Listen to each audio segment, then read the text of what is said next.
Assalamualaikum warahmatullahi wabarakatuh, Gus. Kula nderek tanglet saderenge tilem pun kula ten tajali. Di dalam mimpi kula niku mimpi kepanggih kali jenengan. Di dalam mimpi kula jenengan kengken minum air tebu ireng niku. Maksudipun mimpi minum tebu ireng niku napa, Gus? Niku mawon. Kula akhiri wassalamualaikum warahmatullahi wabarakatuh. Waalaikumsalam warahmatullahi wabarakatuh. Tebu ireng.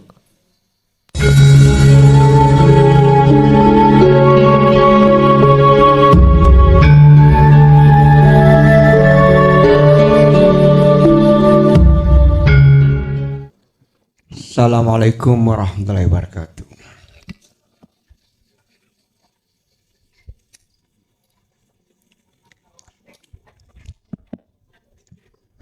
Begini Gus, ternyata sampai hari ini saya alhamdulillah semua pengertian-pengertian yang dulu belum terjawab ini sudah semakin menemukan kegenahannya gitu loh. Begini Gus, kalau dulu itu ada meditasi, ternyata di sini itu adalah kholwat yang tidak khusus, sirul asror itu. Kemudian ditambahkan lagi dengan kholwat khusus yang menggunakan gerak, yaitu sholat malam. Alhamdulillah itu sangat menjadi kebutuhan memang. Tentang kholwat kami mohon penjelasan, saya perlu penjelasan. Pada suatu saat berkholwat, biasa sebelumnya adalah tidur dulu. Kemudian tiba-tiba dibangunkan dengan kalimah yang saya sebenarnya kan kalau bahasa Arab tidak begitu tahu. Dibangunkan dengan kalimat fiha malikun. Kemudian bangun itu seakan-akan nggak ngantuk. Langsung mandi, langsung sholat malam, tahajud 2 kali 4 dan witir 2 kali 1 dan 1. Kemudian pada saat sholat yang terakhir itu, yang terakhir bukan witir ya, itu kan saya biasa dengan memejamkan mata, semua lampu dimatikan biasa, karena memang meditasi begitu, mau gelap. Kok tiba-tiba sebelumnya itu seperti masuk dalam sebuah ruangan, itu sekarang berbeda, seakan-akan diri ini menjadi fokus. Seperti foto selfie, kemudian fokusnya di sini gitu, jadi lingkungannya menjadi remang gitu. Nah kemudian dilanjutkan dengan sholat witir. Semua doa atau al-fatihah dan seterusnya itu tidak dilakukan secara lisan, tapi di dalam dada dengan ada sirul asror gitu, di belakangnya sirul asror. Jadi ada zikir, di belakangnya itu ya berdoa lah begitu. Nah kok pada saat melakukan witir itu hanya sirul asror saja, tapi saya al-fatihah aja nggak bisa gitu, nggak keluar, surat juga nggak keluar ya, cuman gerak aja begitu. Kemudian dilanjutkan pada kholwat berikutnya, itu saya dibangunkan lagi dengan kalimah apa ini, saya catat ini, yaitu bunyana kasira atau apa gitu, bunyana kasira. Mandi juga langsung kholwat. Pada saat selesai sholat itu, saya tidak melanjutkan witir dulu, duduk, tapi kok diceritakan tentang masih kecil itu, Gus. Kamu kecilnya begini dulu, nggak sempat main seperti anak kecil begini dan seterusnya sampai besar begitu. Kemudian menangis, Gus. Menangis, tapi akhirnya reda, kemudian sholat witir sudah nggak menangis lagi begitu. Mohon penjelasan itu apa? Itu lagi. Ya karena saya nggak bisa menjelaskan. Wassalamualaikum warahmatullahi wabarakatuh. Matur nuwun. Waalaikumsalam warahmatullahi wabarakatuh. Barang siapa yang berjalan ke arah barat, semakin lama arah timur pasti tinggalkan. Barang siapa yang hatinya terus menuju dan bertemu Allah, maka otomatis Allah akan memutus dan memutus hubungannya rohaniah dengan selain Allah. Otomatis itu Pak. Dan orang yang seperti ini melakukan khalwat, pasti dia itu sebelumnya didasari dulu dengan pengajaran ilmu tauhid. Kalau dulu itu ilmu tuwek, ilmu kaweruh. Dulu itu boleh melakukan meditasi kalau sebelumnya itu sudah diwejang romo. Akhirnya disuruh untuk selalu melakukan as-sholatun daimun, sholat sing langgeng. Seperti itu. Nah sekarang lewat huwaladzi arsala rasulahu bil huda wa dinil haq, aidinu tauhid. Ini yang sudah diajarkan Rasulullah. Akhirnya kita mengambil satu kesadaran. Dari ilmu itu yang membawa petunjuk hidayah, akhirnya kita sadar. Sadar kalau kita itu bukan siapa-siapa. Dan tidak bisa apa-apa dalam khalwat itu. Lah, ketika seseorang sudah jalan khalwatnya, apa sih khalwat itu? Yakfur bitauhid wa yu'min billah. Yakfur, tinggalkan, bitauhid, iman selain Allah, wa yu'min, dan dia pasti akan beriman, wa yu'min billah. Istilah orang, kalau seseorang itu awalnya itu cinta pada selain Allah, berhubung ini ditinggalkan, maka dia akan membangun cintanya pada Allah. Otomatis akan diputus hubungannya cinta ruh dengan selain Allah. Itu pasti. Dan ketika saat proses perjalanan itu, kita itu biasanya kadang-kadang diuji Allah di dalam alam mukasyafah. Baik secara sadar atau tidak sadar. Sadar berarti ketika jenengan iki dalam keadaan tidak tidur, nggak sadar jenengan ikut dilewat no mimpi. Apa yang jenengan ceritakan tadi. Kehampaan yang jenengan alami itu pasti akan terjadi. Pasti akan terjadi. Lah, sebelum itu jenengan kadang-kadang ya dilewatkan kasaf dulu, ketemu ini, ketemu itu, merasakan ini, merasakan itu. Selama jenengan ini masih di dalam hati, esih muncul keakuan diri sebagai makhluk yang menghadap, maka ini masih ada di mukasyafah. Ketemu apapun, merasakan apapun, kalau keakuan diri masih muncul, ini ada alam mukasyafah. Itu adalah alam muraqabah, alam di mana jenengan ini sudah dekat. Ini akan bisa masuk ke musyahadah, harus pelepasan keakuan diri. Akhirnya masuklah dalam satu alam di mana tidak ada siapa-siapa dan tidak terbatas. Alam itu padang jinglang, tidak pernah mengenal surup, bahkan gelap nggak pernah. Dan disitulah hidup itu berkata, innani anallah. Sesungguhnya aku iki Allah. Lah, yang mendengarkan dan yang membaca itu hidup itu sendiri. Bukan kita. Makhluk ini sudah tiada. Inilah yang kusebut tajali. Nafsu yang ono tajali. Illama rohima rabbi. Itulah yang disebut sebagai ada nafsu yang dirahmati. Ya ini maksudnya. Diri, keakuan diri Allah. Lah, siapa yang ada di situ, Mesti orang ini kami sebut sebagai hati yang jadab. Ruhaniyah yang jadab. Jadab iku majnun. Majnun iku edan. Karena cintanya sudah tidak bisa diobah. Cintanya hanya pada Allah. Ketika jenengan menghadapi istri, sampai mencintai bukan istrinya, tapi hidup di dalam istri. Anak, harta benda, begitu seterusnya. Ini kalau di luar khusus. Kalau di dalam khusus nggih sampean mengalami gini wow. Proses perjalanan rohaniah, tinggalkan alam dunia.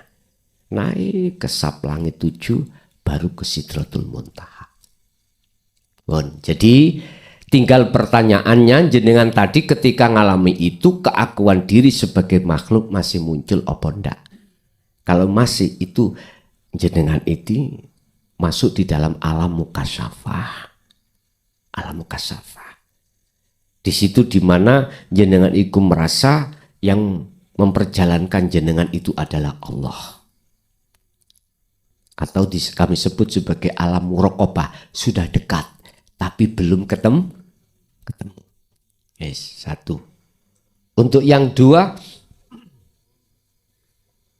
apa tadi, Pak?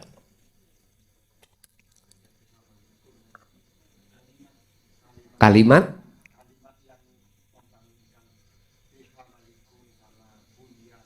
bunyana, berarti jenengan disuruh untuk menyatakan kafir.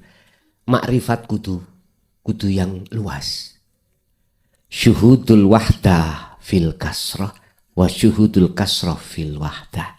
Artinya apa? Luaskanlah makrifatmu, jangan hanya di sholat, jangan hanya di satu tempat. Lebarkan makrifatmu pada Allah. Caranya yaitu tadi, harus faqadistamsaka bil urwatil wuthqa, pegang teguh tali Allah ini. Mana sih tali ini Allah? Hablum minallah, ruh pada Allah. Zikir.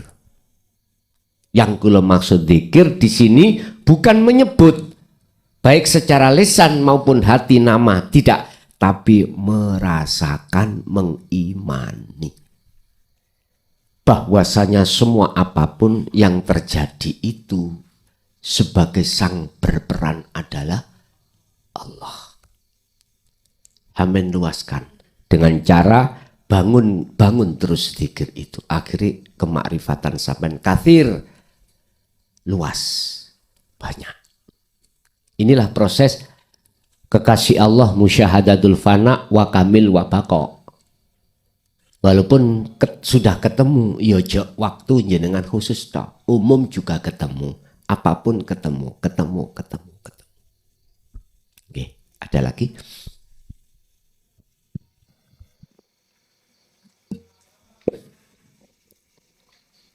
Assalamualaikum warahmatullahi wabarakatuh.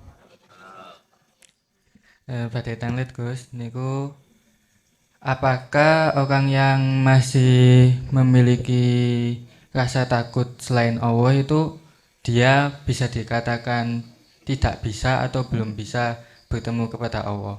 Jika memang begitu Gus, apakah orang yang memiliki fobia atau trauma dia tidak akan pernah bisa ketemu Allah?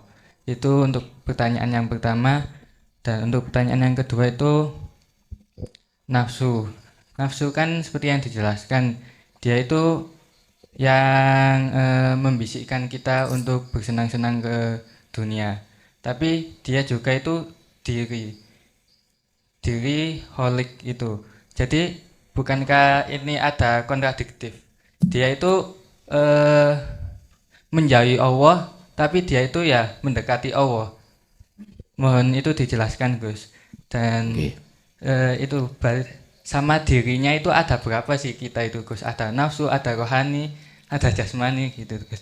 Terima kasih. Wassalamualaikum warahmatullahi wabarakatuh. Waalaikumsalam warahmatullahi wabarakatuh. Apakah orang yang takut selain Allah itu termasuk orang yang gak pernah bisa ketemu Allah? Orang yang takut pada selain Allah berarti sudah jelas belum ketemu Allah. Orang yang takut pada selain Allah berarti orang itu menganggap selain Allah itu ada. Saya ulang. Orang yang takut pada selain Allah berarti orang itu tidak pernah ketemu Allah. Ala inna awliya Allah la khaufun alaihim walahum yahzanun. Sesungguhnya para kekasih Allah itu la khaufun alaihim. Beliau-beliau itu tidak mudah untuk takut pada Allah. Melihat makom kita di fana kamil au bako. Lihat di situ. Dia tidak mudah takut berarti kadang yo takut. Kalau dia tidak pernah takut berarti selain Allah itu tidak ada. Bagaimana mungkin kita akan takut wong selain Allah itu tidak ada? Saya ulangi. Bagaimana orang ini akan takut pada selain Allah? Lah wong selain Allah itu sudah tidak ada. Ini pas posisi kita itu ruhaniyah sudah lebur. Sudah dikatakan bertemu, sudah dikatakan liqa.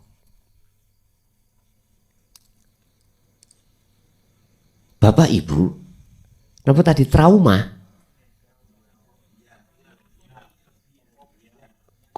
Penyakit.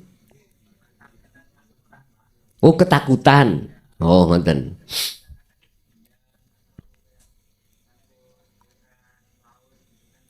Oh, ngoten. Nah, ngoten. Sekarang kita gini aja. Ya ayyuhalladzina amanu taqullaha haqqa tuqatih wala tamutunna illa wa antum muslimun. Wahai orang yang beriman, takutlah kau hanya kepada Allah dengan takwa yang sebenar-benarnya takwa. Sekarang dikembalikan pada diri kita. Apakah di dalam diri kita itu masih ada selain Allah atau tidak? Kalau masih ada, nggak mungkin nggak takut pada selain.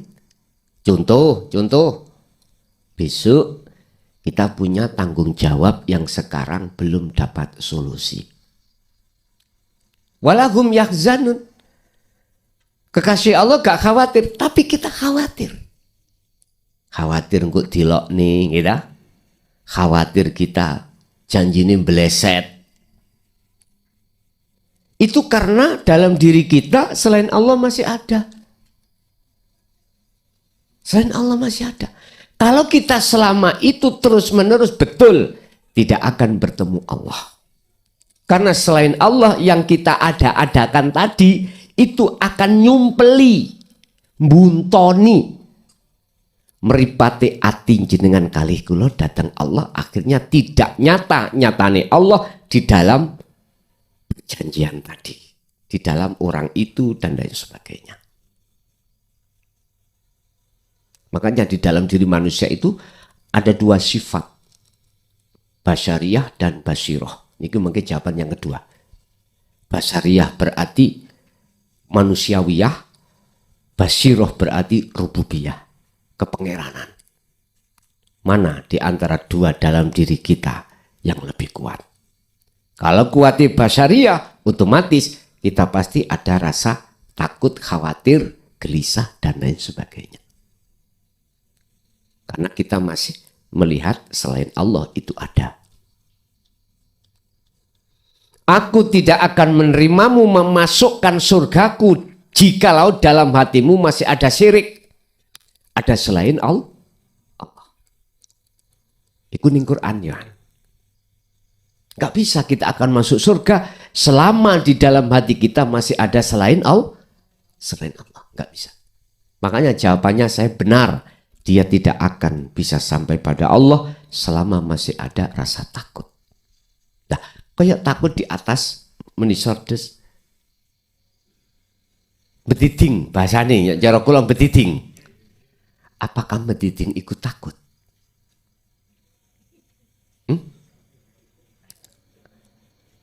rasa ajrih. Kalau jenengan ini sudah betul-betul selain Allah itu tidak ada, termasuk diri kita, bagaimana mungkin Allah akan takut pada selainnya, wong selainnya sudah tidak? Apabila bediding itu adalah karena hati itu sudah lepas dari Allahnya, betul. Termasuk salah satu tanda kita tidak bisa sampai pada Allah. Berarti sakliyane Allah itu ada. Wes, satu. Di dalam diri insanul kamil ada jasmani, ada ruhani. Kalau jasmani banyak Pak, berjamaah. Ada tangan, ada mata, ada telinga dan sebagainya. Kalau ruhani itu Allah meletakkan dua sifat. Satu sifat basariyah dan basirah. Nah, sifat basariyah itu ada dua kelompok.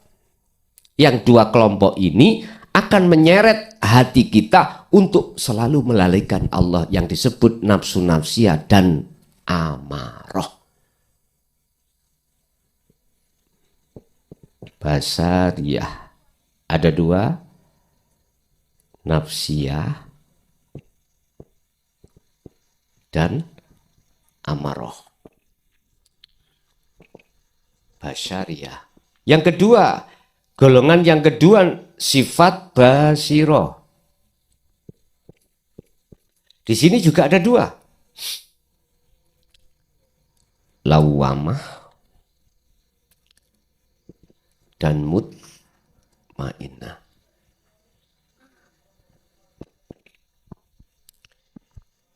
Ini ngejak dengki nang Allah, ini ngejak taat.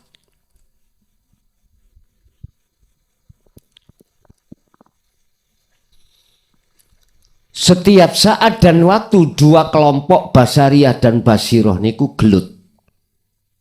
Mana sing kuat? Sing kuat ya sing gelek mangan, fitness.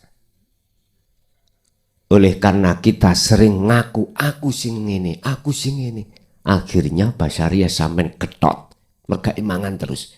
Basiroh kuru. Kayak datuk. Mari nggih. Dibanting langsung. Makanya jenengan waktu agawe opo selalu lalai pada Allah. Basiroh kita lemah. Setiap saat tarik-tarian itu. Lah bisanya basiroh itu lemu. Caranya basariyah aja dikeimangan. Apa kebutuhan basariyah? Jangan kau kasih makan. Nafsu nafsiyah akan menumbuhkan pohon buahnya. Riya, takabur, sum'ah. Apalagi hasud dan lain sebagainya. Amarah, berungai ini gak cocok, mau ring-muring. Gak cocok, mau ring-muring. Yun sewu. Itu akibat kita itu tidak menerima wahyu, gak gelem nerima wahyu. Basiroh kalau mau menerima wahyu ruh ini, hati ini, maka sedikit demi sedikit basiroh itu dapat makan. Aktivitas apa wae, ingat basariyah, nafsu nafsiyah dan amarah minta bagian Pak. Bentuk minta bagiannya kita disuruh ngaku-ngaku. Hati kita disuruh untuk ada iman ngaku kalau kita yang melakukan. Tapi kalau basiroh sudah menerima wahyu, maka diarahkan, lepaskanlah keakuanmu diri sebagai makhluk yang bisa. Baru Pak basariyai kuru-kuru, basiroh lemu. Akhirnya gampang ati sampean eling dateng Gusti. Lah di sini.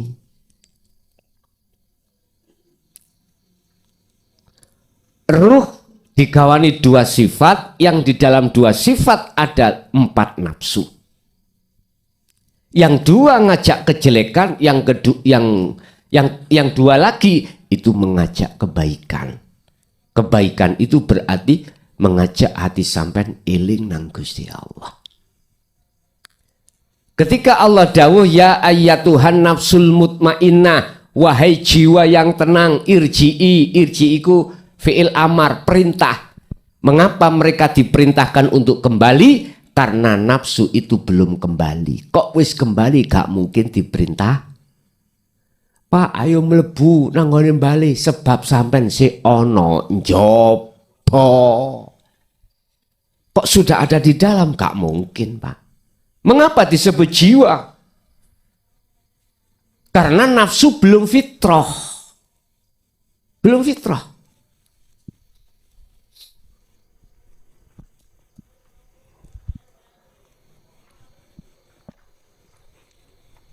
Sampeyan deleng mriki, Pak.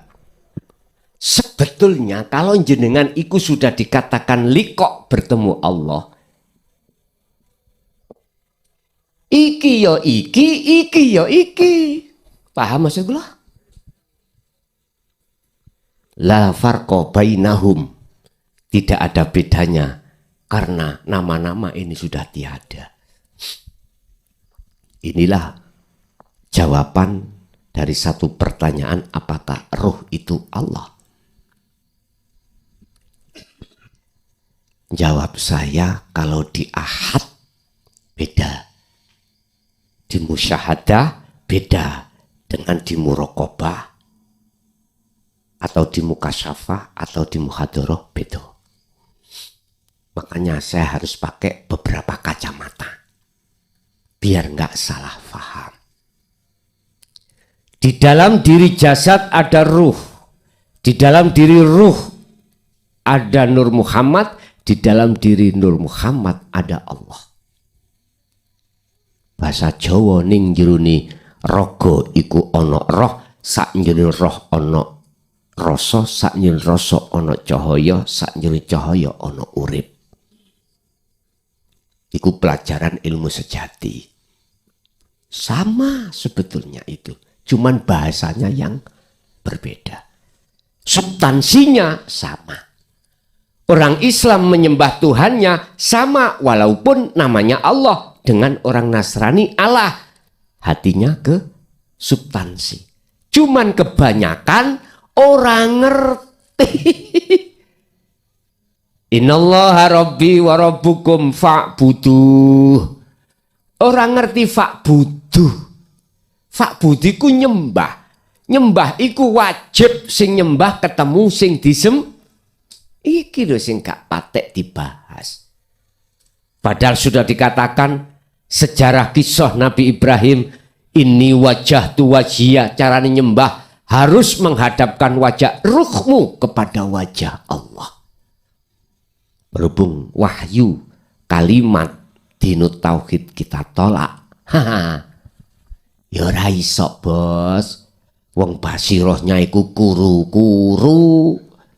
Ya sing kuat, ya sing basariyah iku gatot fitness mangane oleh. Banting. Iki lho sing dikhawatirna Kanjeng Nabi, besok iku umatku akan mengalami peperangan yang amat berat daripada perang Khandaq, Uhud, perang Badar. Itulah merangi hawa nafsu. Anggite gampang apa melepas keakuan diri sebagai makhluk yang melakukan, boten gampang. Ora iso selama jenengan gak dapat wahyu. Kalau dapat wahyu baru iya. Ikilah maksudnya la haula wala quwata illa billah. Wis anteng nek wis mriku. Boten kemrungsung. Ati jenengan akhirnya tidak mudah dengan pengaruh gebiarnya dunya, mboten mudah. Mboten mudah. Bapak Ibu hadirin, jadi di dalam rohaniyah itu Allah nyandangi sifat loro. Di dalam sifat loro ada 4 dulur. Iku kemana-mana sampai astoh, sampai bawah. Waktu sholat iku ya sampai gowo. Waktu njoboni sholat ya sampai gowo, sampai bawah. Tinggal yang menang yang mana? Yang mana? Tergantung. Bahasa nafsu terjemahan dari iblis. Wa idh qala lil malaikati inni ja'ilun fil ardi khalifah. Satu-satunya makhluk pada saat itu yang disebut jenenge Ajazil iku gak setuju apabila Allah menciptakan manusia untuk dijadikan sebagai khalifah di muka bumi. Gak setuju, Pak. Karena apa gak setuju? Endingnya itu nanti ono sing nyaingi. Jelas toh? Wis dadi Nabi Adam, seluruh malaikat wa id qala lil malaikat isjudu li adama fasajadu illa iblis. Hanya satu Ajazil sing gak gelem sujud atas perintah Allah. Karena apa? Allah dawuh, iblis, apa yang menjadikan penghalangmu kau tidak mau menjalankan perintahku ini? Jawabannya sederhana, Pak. Luwih apik kula katimbang Adam. Jenderal kok dikongkon sujud nang kopral. Ketemu ning akal mboten? Mboten ketemu. Jenderal kok merguru nang ngene kopral. Mboten ketemu, Bos. Mestine sing DP kopral nang jenderal. Dibalik, Pak. Nyun sewu. Sebab opo kok dek ono rumongso luwih apik abawas takbar wa kana minal kafirin. Ada takabur, Pak. Karena merasa dirinya yang luwih alim. Contoh, kalau saya luwih apik, luwih alim katimbang jenengan, apa bedane klason ambek ib? Ora enek bedane, yaiku iblis sing ketok sawang meripat dohire. Kalau iblis klason. Saya rumangsa luwih alim katimbang jenengan, luwih ngerti.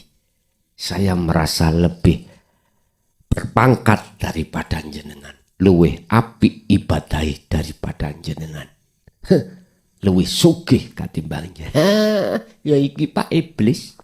Gak usah ado-ado goleki metu iblis sing alus-alus, ana iblis sing bangsa kasar.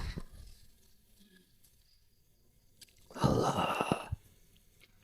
Bapak Ibu, mengapa disebut jiwa? Kok gak ruhai? Kok ya ayyatuhan nafsul mutmainnah? Kok gak nafsu itu disebut ruh? Karena diri kita itu masih belum fitrah. Karena diri kita tinggalkan Allah berpuluh tahun. Akhirnya dipanggil Allah. Lah Allah memanggil ini, Pak, posisi jenengan kali kula sifat basyirah iku wis ketok lemu. Karena di situ jenengan menerima wahyu. Akhirnya jenengan purun balik. Makanya di ayat itu kan ada ya ayyuhan nas, ya ayyuhal mu'minun alladzina amanu, banyak iku. Jenengan harus paham mengapa amanu kok dipanggil. Contoh iki arepe poso.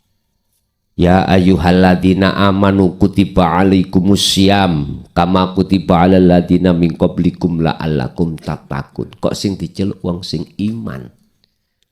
Sebab iman sampean kali kula sik durung bener. Nek imane wis iksan ya gak mungkin, Pak. Dipanggil-panggil gak mungkin. Sama kok jenengan wis mlebu bali gak mungkin disuruh ke bali. Kok jenengan iki sudah kembali kepada Allah, jenengan iki gak mungkin dipanggil kembali.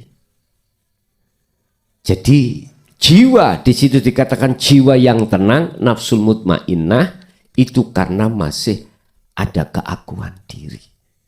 Nanti dikatakan ruh itu harus fitrah. Ruh itu fitrah. Mengapa disebut ruh itu fitrah? Karena sudah terlepas dari keakuan diri. Sehingga mengapa disebut mutmainnah artinya anteng. Mengapa dia dikatakan damai anteng? Karena dia purun mau kembali dan bertemu Allah. Otomatis rodiyata mardiyah syaratin jenengan ikhlas, ridho, lepaskan diri segala hal apa yang waktu dulu kita aku-aku. Akhirnya fadhuli fi ibadi wadhuli jan, dimasukkanlah jenengan golongan ahli syuhud kekasih Allah yang ada di surga. Nek kita ngomong bahasa surga secara syariat kan besok Pak ya. Bidadari niku baito. Mari dinggo esuk sore perawan maneh. Sore dinggo esuk perawan maneh. Bayangane lho. Terus lungguh yo intan mutiara. Gak ngono bos, hakikate iku atimu. Nek atimu wis tinggalkan selain Allah, damailah dirimu. Damainya hati disebabkan ala bidzikrillahi tatmainnul dzikir. Sadar. Kesadaran penuh kalau kita itulah maujud. Kesadaran penuh kalau kita makhluk itu tidak punya apa-apa. Semuanya Allah. Begitu. Ye. Ada lagi?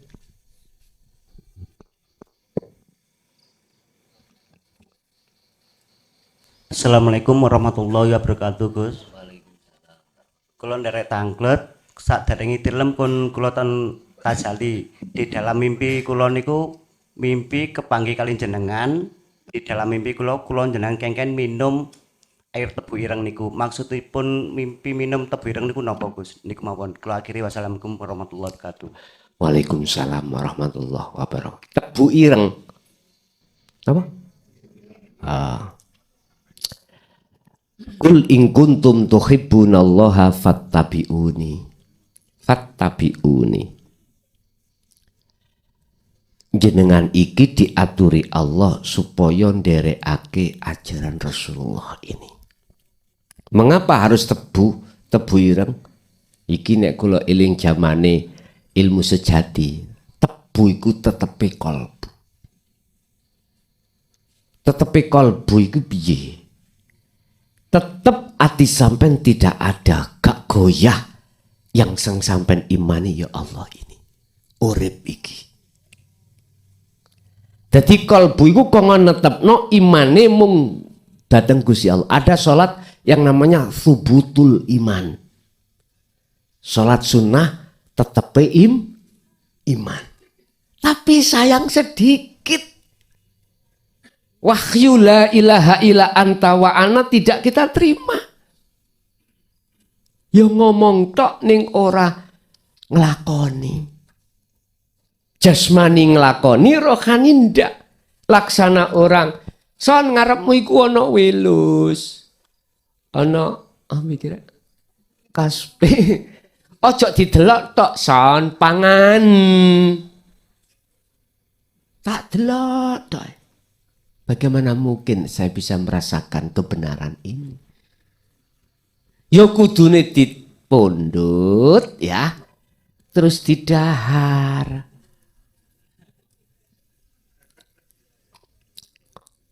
Sik kan di daerah diguyu-guyu. Nah jeneng kat wau. Aku mau meraktek modal wis diguyu. Pun. Harus di situ. Makanya mengapa Allah mengatakan wa minan nasi may yaqulu amanna billah wa bil yaumil akhir tapi wa ma hum bimumin. Banyak orang lesannya mengatakan beriman pada Allah. Tapi aslinya wa ma hum bimumin tidak. Muhammad, umatmu banyak yang mengatakan beriman seperti kau yang kau ucapkan amantu billah wa minan nasi may yaqulu amanna billah. Tapi sebetulnya tidak beriman hatinya. Ya ini faktanya. Faktanya seperti ini.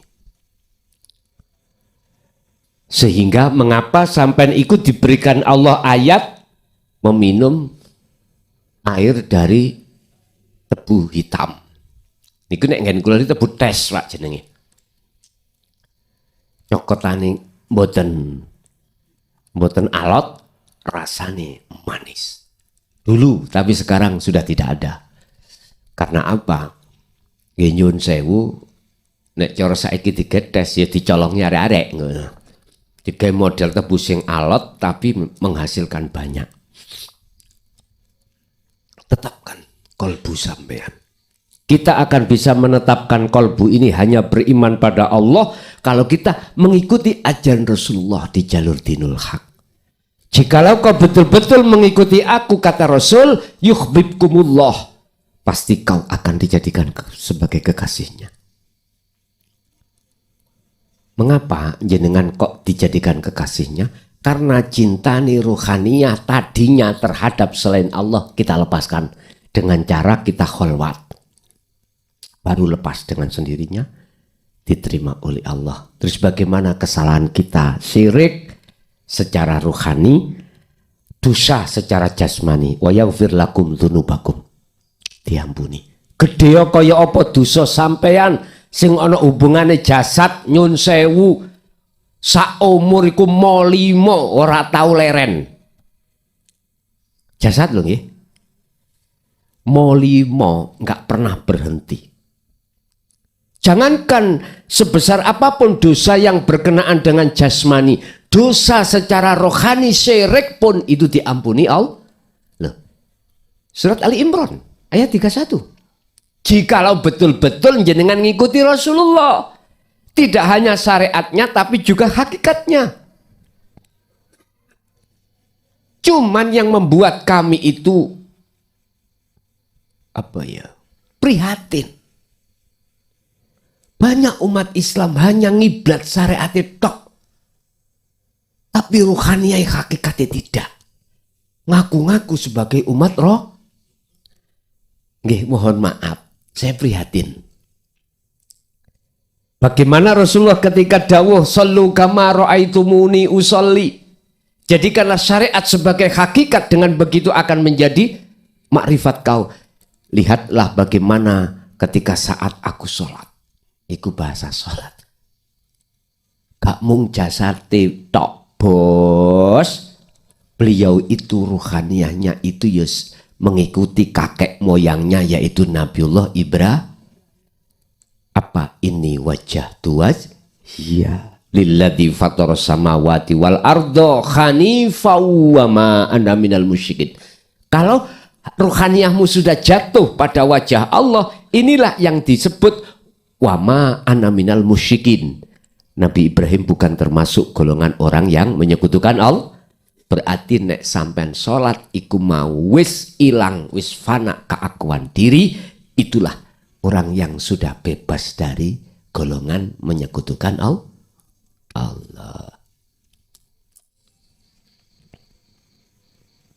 Nggih, apalagi? Masih ada?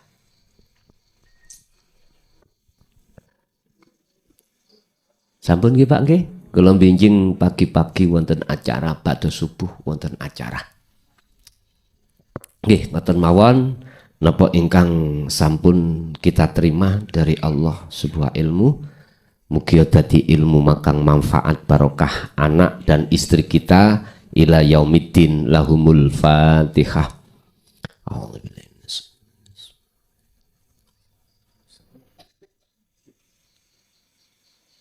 Awal sampai akhir, bila mana ada kalimah yang kurang berkenan, saya atas nama pribadi nyuwun agungi pangapunten.